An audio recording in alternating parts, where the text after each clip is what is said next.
The developers of the proposed 70-mile transmission line in Maryland are pushing hard to get it up and running by June of 2027. It is an aggressive timeline, putting pressure on residents and state agencies. Fox 45's Jessica Babb is showing us right now some state agencies are pushing back, calling it nonsensical. PSEG says there will be major grid reliability issues in the next few years if this transmission line isn't built. Issues like rolling brownouts and blackouts. But building a transmission line takes time, especially when it comes to getting the necessary permits, which is why some state agencies and experts in this letter say their timeline is unreasonable. To build or not to build? That's the decision in the hands of the Maryland Public Service Commission, who's deciding the fate of the proposed 70-mile high-voltage transmission line, a project the developers are racing to get running by June 2027, leaving landowners feeling the heat. There is a massive amount of pressure being applied by PSEG, and they're always pushing this very aggressive schedule. Now, the Power Plant Research Program, which is part of the Department of Natural Resources, is calling out that aggressive timeline. And I sense some frustration in the agency because I think it feels like PSEG is trying to push this project through without the adequate processing time that's necessary. While the Department of Natural Resources didn't want to do an interview citing their ongoing review, they did say their rigorous review of the project is estimated to take at least a year.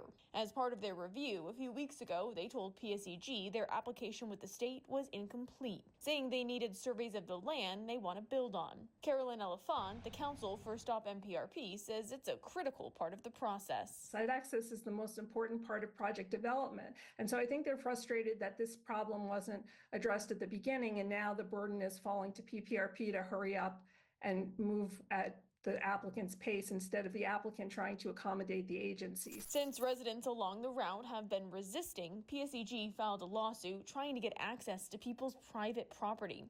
A court hearing is set for Monday. We are now being forced to engage with legal counsel and spend our savings to basically represent ourselves to defend our property rights. But in the meantime, in a new letter from the Power Plant Research Program, they say obtaining approval for a 67-mile transmission line in an area where the applicant has little access to the proposed new right-of-way has not been done in Maryland in over 30 years, if ever.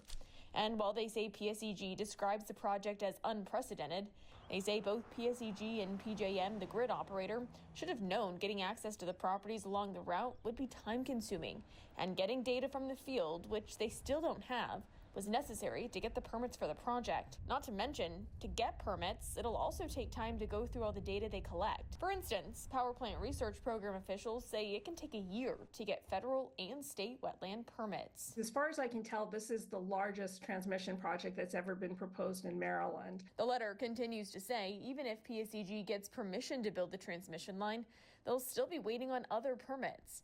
The Power Plant Research Program making it clear, for a project of this size, getting access to all the properties along the route and having all the final permits within a year is unprecedented and nonsensical. Well, it's very problematic because it cuts off public participation, and often that's a tactic that developers use. They try to do this hurry-up process so that they can compress the timeline and limit the opportunities for public participation. We did reach out to the Public Service Enterprise Group for their response, but with ongoing litigation, they declined to comment. Whether this project is really in the public interest is something that can't be short-circuited. So far, PSEG won't tell us how many properties they've been able to gain access to through negotiating with property owners.